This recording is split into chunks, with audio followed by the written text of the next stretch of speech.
Hello, everyone. This is Adam Meister, the Bitcoin Meister, the Disrupt Meister. Welcome to the One Bitcoin Show. Today is August the 10th, 2020. Strong hand, long-term thinking. This game is not rigged. Golden age of the 2020s. Bitcoin is the next Bitcoin in motion. Five-digit realm. Apex predator. One day closer to an all-time high. I am offended by selling. Oh, you better believe it. Hello, my elite friends. Check out Friday's show, Saturday's show, Sunday's show. It's all linked to below, disruptmeister.com. If you have questions, I have answers. Type in BitcoinMeister, do a super chat. Oh my, yesterday's show, that was Sunday, was yesterday, right? It started off with an earthquake here in North Carolina, by the way. We'll get into that in a second. And Bitcoin is the true earthquake, okay? Pound that like button. Earthquake of economics. Now, yesterday's show, Sunday, 5 Bitcoin skills that you need to have that are going to be very valuable in this golden age, okay? Some of them you might consider simple, but normies out there have none of these skills. Dude, if you're a normie out there, learn some new skills, okay? Check it out. It is linked to below. It's a different video. It's a short video. Enjoy it. Strong Hand 2024. All right. Hey, so was it last night? 8 days after it hit $12,000, it hits $12,000 again, and then drops again. It's all another day, another 2020 all-time high. Well, we got close to it, but hey, man, we'll be in for more 2020 all-time highs, I think. When I mean not an all-time high forever, I should have phrased it better. Another day, another 2020 high. You know, for the all-time of 2020, not the all-time of the existence of Bitcoin. All right, it's bearish to think a Bitcoin could only be worth $10,000. Think about that. That's coming from Zach Bowl, and you're right, Zach. The sentiment has changed in this era. In this year where we've hit 12K a couple times or a few times, if $10,000 people think is bearish. I mean, just a few weeks ago, we were having the never 10K guys, that it would never go to 10K. You fiat freaks, you change your minds a lot. Sentiment changes among you fiat freaks. That's why you can't get caught up in the fiat freak carnival, okay? You don't want to visit the fiat freak carnival too much, or then you get sucked into that fantasy world, and then your hand gets weak, and you're like, oh man, I better sell. It's about to hit 12K. I better, because 10K. No, dudes. Long-term thinking. 2024 having strong hand. We're gonna get into a second. There's a woman out there that Craig Shipp likes to take pictures of, likes to take videos of. She made a little video with strong hand in it. Okay, I'll talk about it now. For you, some of you still value your wealth in something other than Bitcoin. So a lot of you will like her. I think I retweeted her. Follow me on Twitter, TechBot. What's her name? Britt. She's a dancer. She talks about she's talking about Bitcoin. She's not wearing much clothes. Some of you will like that. It's linked to below. Craig Shipp is a great supporter of the show. Craig Shipp is a great. He likes to take videos. He likes to take photos. He's a great photographer, and apparently he's friends with this young lady. So check it out. She's in Maryland. I guess she's representing Maryland well. Miss Maryland. Okay.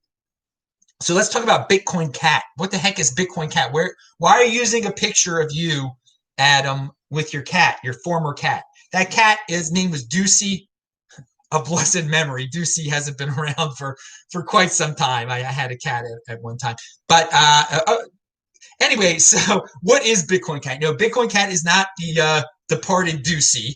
Bitcoin Cat is a proposed fork, a crypto dividend of Bcash. Okay, so the news is Bcash on November 15th.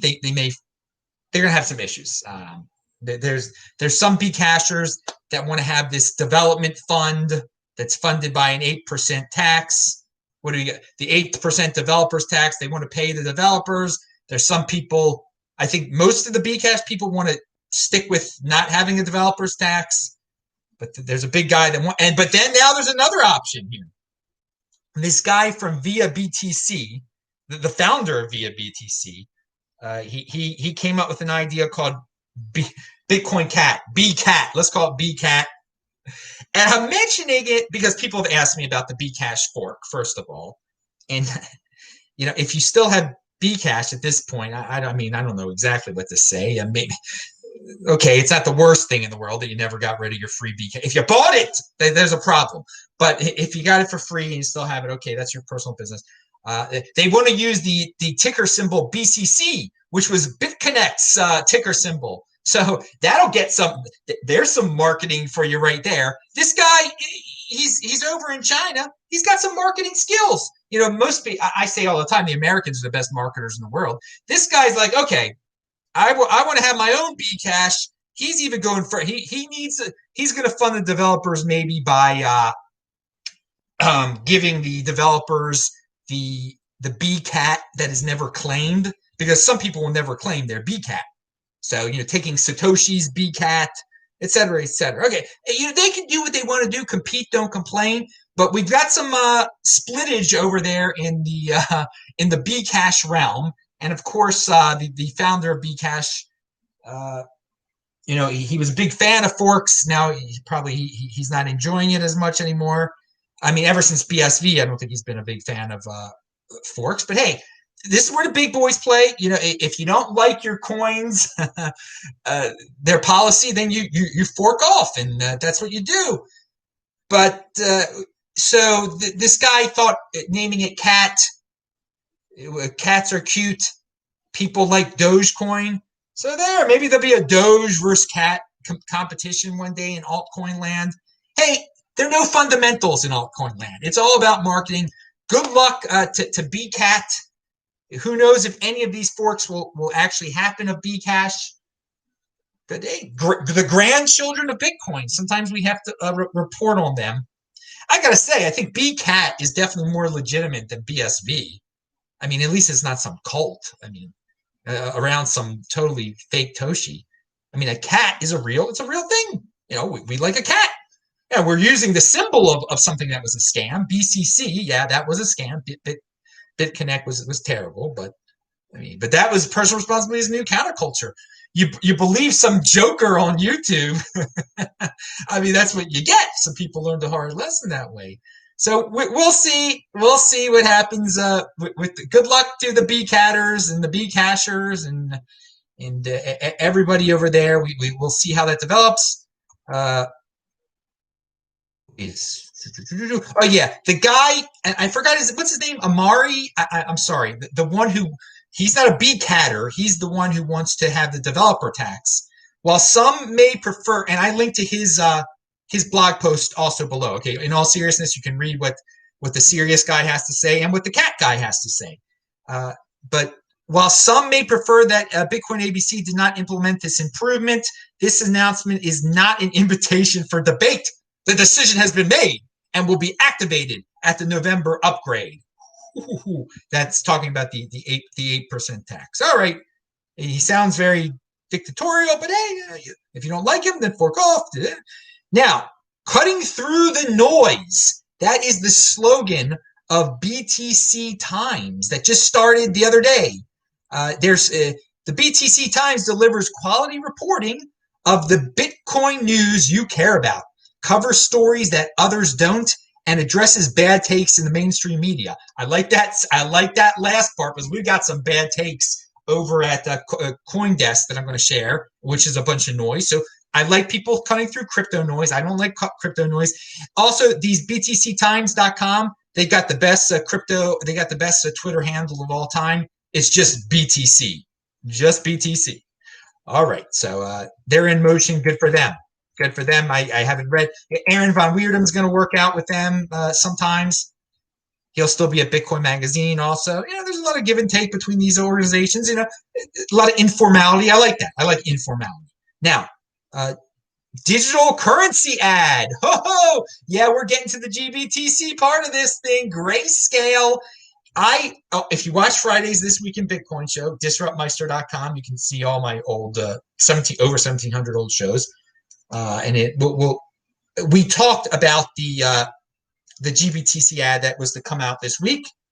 And you can watch it now on Twitter. I don't know if it's actually come out on cable TV yet. I don't have TV, so or I don't watch TV. But it's going to be on traditional financial related cable stations, which a lot of so I was excited. I was like, oh, this is good. All these normies are going to hear about Bitcoin. I still think it's a positive. You can now see what the ad is, and they don't say the word Bitcoin in it at all.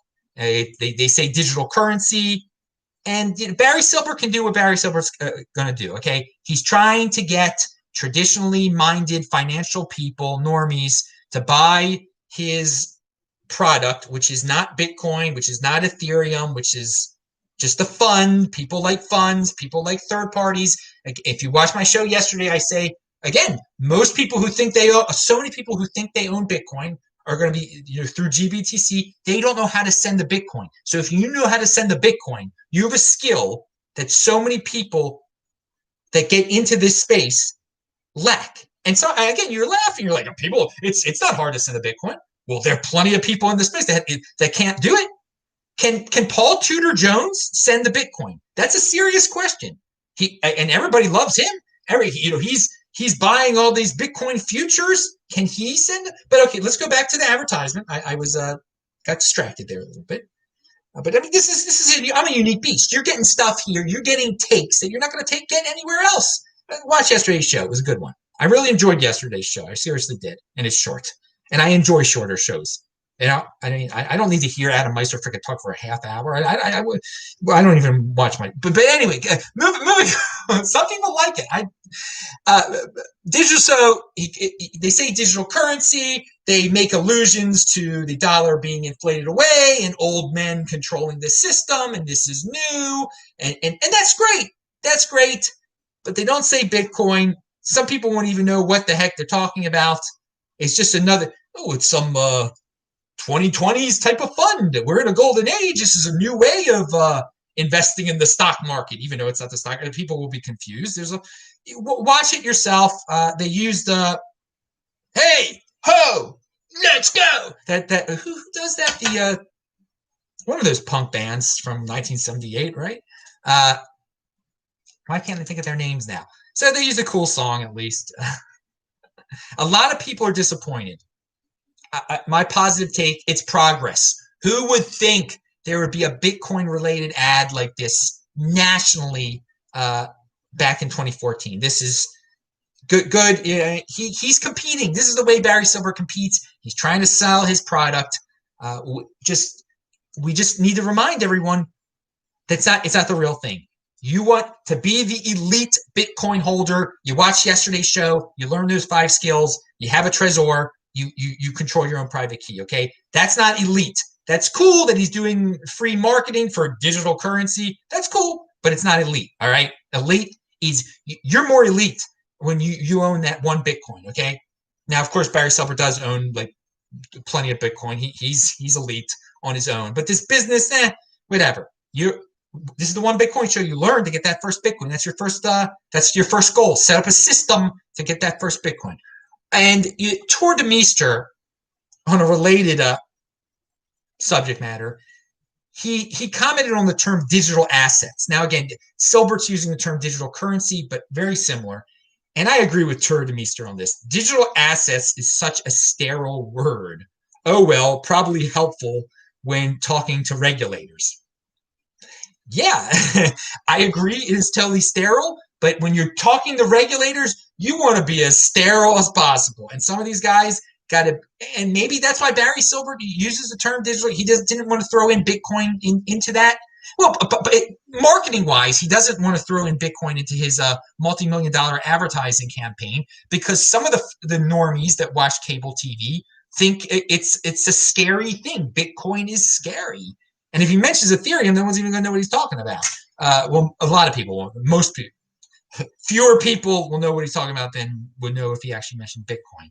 So yeah, Bitcoin is in normie land, in regulator land, perhaps is still a dirty word, and you want to be as sterile as possible.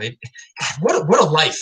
I'm so glad I am so glad I am in the Bitcoin overlay, and I keep it simple. And all I do is use Bitcoin as a new savings mechanism. I don't try to create some business where I have to deal with these regulators, where I don't have to watch my words. I can't call Bitcoin Bitcoin. I have to use some sterile term. You know darn well that freaking Adam Meister is not sterile. That freaking Adam Meister is freaking on fire. All right, no boring here. Unique freaking beast. Crazy hair since since the 7th grade. All right, now speaking of sterile and speaking of regulators, we're going to talk about New York in a second. Hang on, I just want to see if there were any questions. I see a lot of people going back and forth there. Some of the classics are there. And here's a very naive person. Raw Power, you're very naive. When will you stop promoting scams? I see them every time I click on your live stream.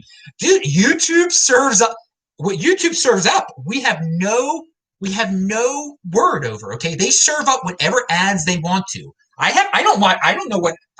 You skip the ads. I don't know what ads appear before my show. I have no idea. So for you to say something like that, very impulsive, very 80%er, you're not using your head. You're not using your head.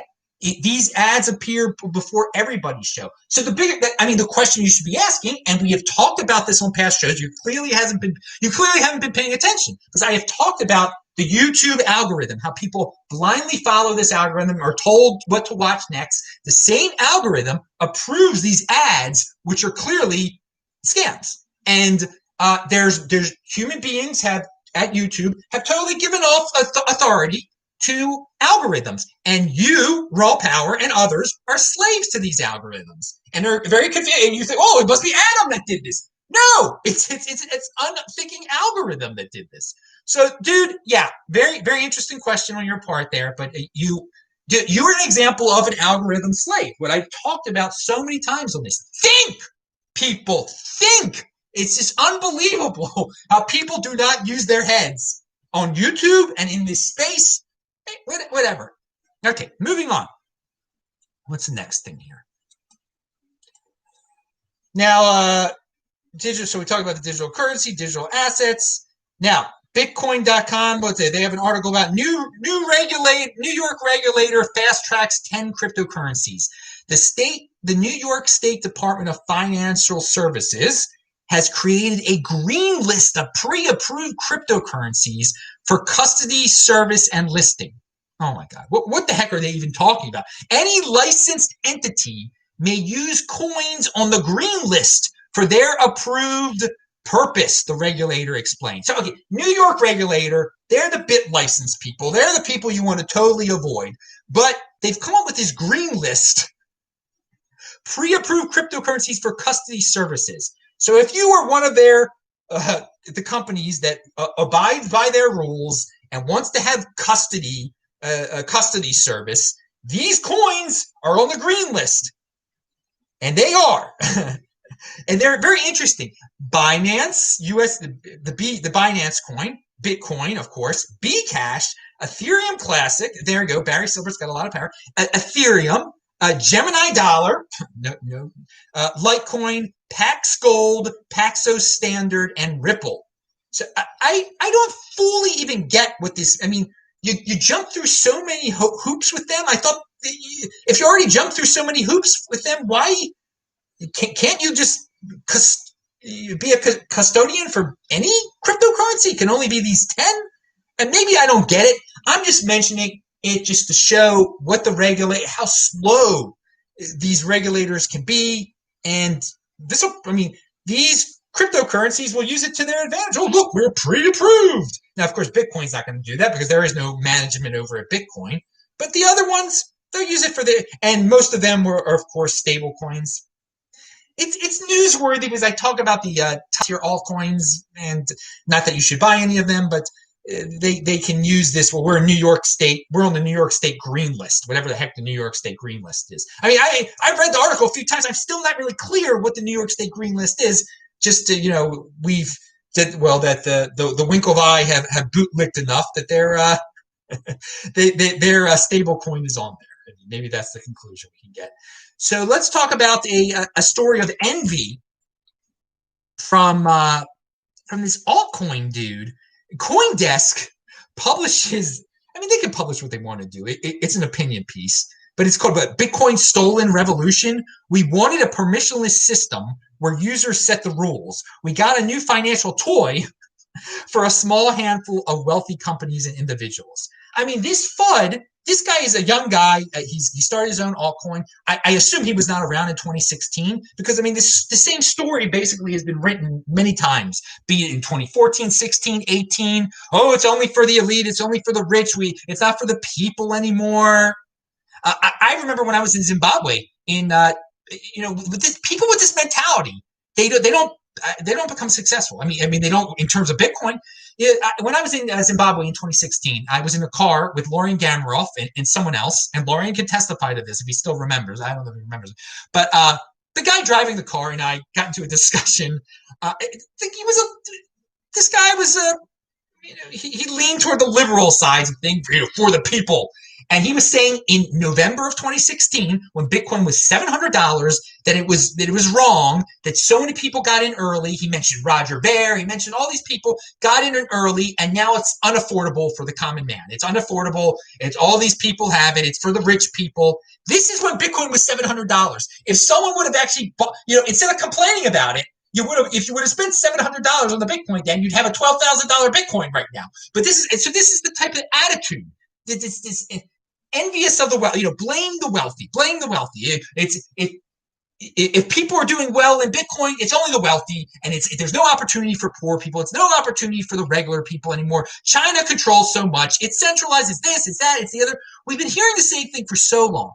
And this is just another article, and the dude doesn't even get his statistics right in that. There's a line that says, update the inflation schedule when block rewards disappear in 2021. So he's saying that block rewards are going to disappear in 2021 and that Bitcoin needs to update its inflation schedule because of that. And someone commented like, WTF. It's not even researched information. It's just plain null information. The author doesn't know what he's talking about. I mean, I agree on that aspect. I mean, unless that was a major typo, I don't know what that guy's even thinking. This entire article boils down to Bitcoin is a dead revolution because the Chinese control the majority hash rate. Someone else said that. Yeah, I mean, basically, we've heard this so many times, but I don't know what CoinDesk liked the headline. It was a clickbait headline. Yeah, I mean, maybe that's why they publish it, so they can have a clickbait headline. I will tell you this. And ask the people in Venezuela if it's just for rich people, okay? The people in Venezuela that have been on my show before, who have done quite well. They weren't rich people before all this. Their country they were common people, regular Joes that just took the initiative to protect their wealth. Anyone can get into this to vilify people who have done well off of this, and to try to scare people about the China thing. It's typical. We've gone through it like 3 different times. So this guy's trying to sell his altcoin or whatever. Will you buy the altcoin of a guy who doesn't even know, who wasn't even around, who doesn't even know the history, who gets 2021 confused about the block rewards disappearing? All right, but attitudes like this are going to, and I'm going to put a positive spin on this attitude. And this guy can say what he wants to. CoinDesk can publish what the heck they want to publish. I mean, it's a nonsense article, but this attitude is going to bring about a fork of Bitcoin. All the complainers complaining about the rich, the people that got in early. Oh, it's unfair that Adam Meister wasn't crying in 2016, that he was buying in 2016. Buying over crying. Bam! Pound that like button. That's a new saying, right, that I just made up, pulled it out of my you-know-what. Buying over crying. That's a new one. That'll be added. Buying over. So this guy is a crier. He isn't buying. Adam buying over crying. Guy who wrote the article crying. But there will be some of that crying will go to good use for us. Okay, they will fork off a bit, and I have predicted this for a while. It's just a matter of time. They're gonna. Oh, it's unfair. It's distributed only to the rich. We need a Bitcoin that is better distribution. We need 42 million of them, and this will be able. We'll have a developer fund just like Bcash is having. We'll do this, that, the other. Wait, there will be an inflationary Bitcoin, or whatever you want to, 42 million Bitcoin, they can call it whatever they want to call it. They can call it a bee fish, they're going to have a bee cat, a bee dog, have a bee fish, maybe call it fish, 42 million fish. I don't know. But I like that. I like that. These guys, there'll be a point when the crying will stop and they'll try to scare everyone, and it won't be miners in China that will control our new 42 million Bitcoin. And eventually it will, and maybe they'll be able to pump it. Maybe they'll get some famous person behind it. Good. And so it'll be a crypto dividend for us that we will turn into Bitcoin. Awesome. Dude who wrote that article, you're doing your own altcoin or whatever. Why don't you think about this crypto dividend thing? Because no one's ever heard of your darn altcoin. The guy who wrote the article, I never heard of it before. I don't know what the heck it is. But if you do something like this, you turn your complaining into a productive crypto dividend. There you go. You'll get everybody's attention. CoinDesk will be able to do clickbait articles about you. But those of us with a strong hand who hold our Bitcoin, who control our private key, we will get your thing for free that some people will pay for, and it will be awesome. All right, and we'll all be darn happy because eventually, not eventually, soon after, people will see, this is not a threat to Bitcoin. It's supposed to be an unfriendly fork, but it's a friendly fork. Okay, now, so I've taken you down a rabbit hole into the future. This is why you have to have a strong hand and control your private key. Freaking Winklevi isn't going to give you your free 42 million fork of the future, probably. So you probably won't.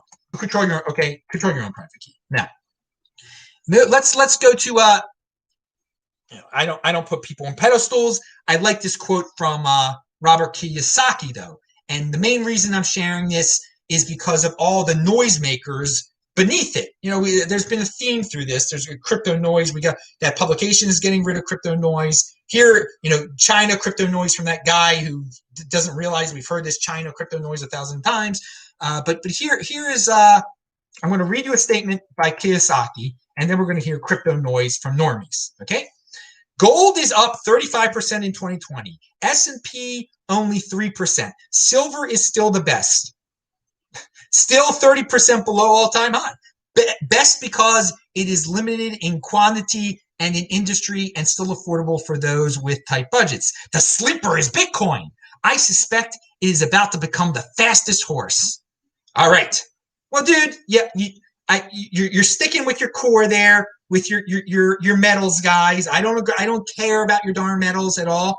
But again, Robert, you keep on pumping Bitcoin, which is good. Which is better. It might be better marketing than that freaking advertisement that Grayscale came out with. Probably not, but it's better targeted marketing at least. Now, okay, so you said good things about precious metals. You said good things about Bitcoin. Let's see what your followers had to say. All right, here we go. Here's a typical one. Central banks won't buy Bitcoin. At least haven't heard. It reminds me about pyramid scam. Don't know why. These two other options are good. So, okay, you're stuck in the past. You don't know why it reminds you of a pyramid scam. You haven't done any research that, yes, central banks are going to buy this darn thing eventually. There's little doubt about that one, dude. Like, you make it seem like it's impossible people have been talking about that for quite some time. But hey, whatever. You call it a pyramid scam that blindly, those two other options are good. Yeah, great. You buy your silver. I'll buy my Bitcoin. We'll see. And in 2024, we'll see. We'll see very much. But people are stuck in their ways. But this is, just giving you some insight. So they're screaming the same noise, scam, this, that, and the other. All right. I don't understand why you support Bitcoin. Gold and silver, I get. Bitcoin doesn't make sense. It's nothing, absolutely thin air. Again, this is normie land. So with that type of noise out there, that's why I give Kiyosaki credit. Because so many people that are used to his traditional ways are going to give him that feedback. But he keeps on plowing along there. But we're going to...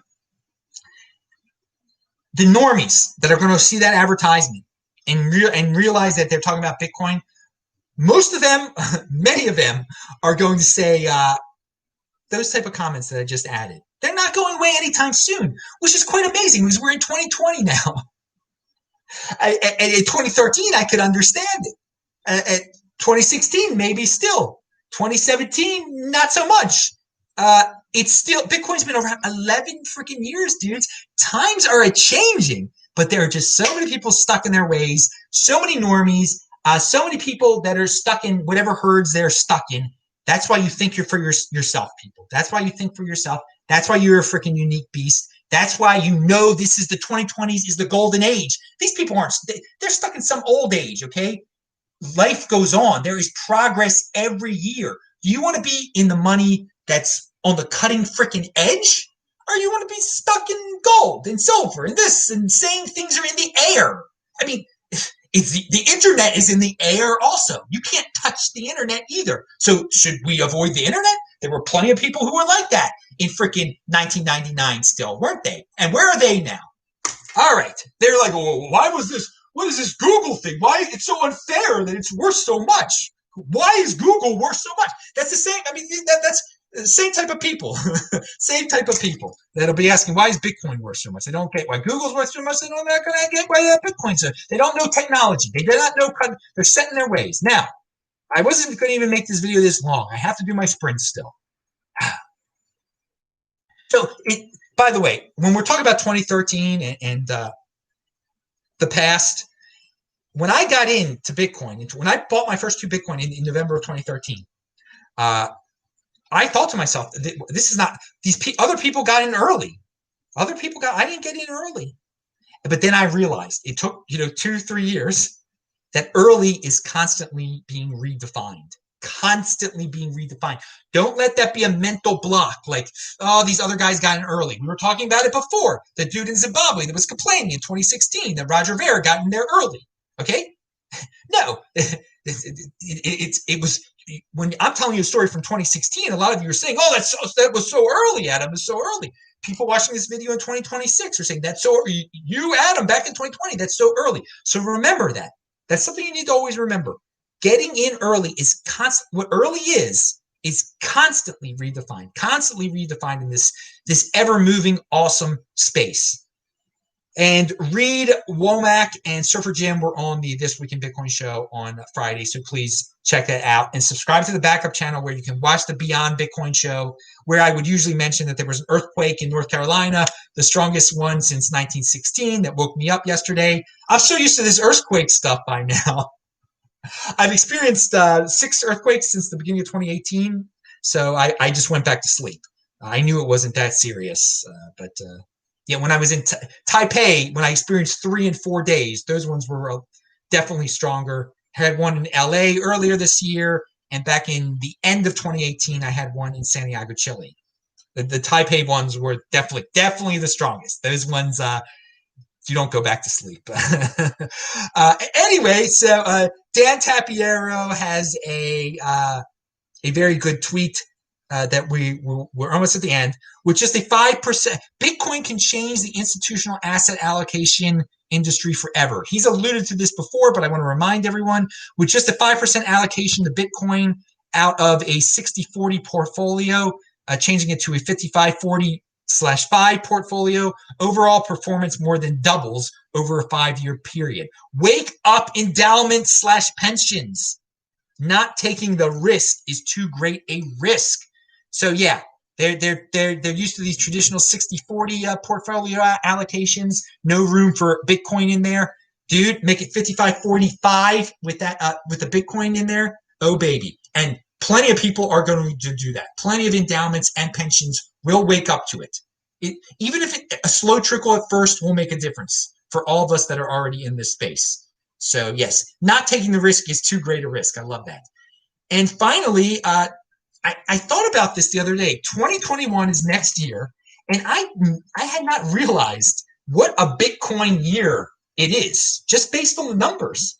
It's 21. It ends in 21 million. I never thought of it this way. I mean, I've been talking about using the 210,000 block theory. It looks like 2021 is going to be a great year, like 2017 was a great year. But I never thought about the 21 aspect of it. That simple way of looking at it. It's right there in your freaking face, people telling you, yeah, you got to get into Bitcoin now. But remember, you got to get into Bitcoin now because next year's 2021, and that 21 is going to wake up a lot of people. So get in before the normies get in. Get in before Barry Silbert and Kiyosaki and Tapiero wake everybody up to it. All right, that is it. Let me see if there were some questions.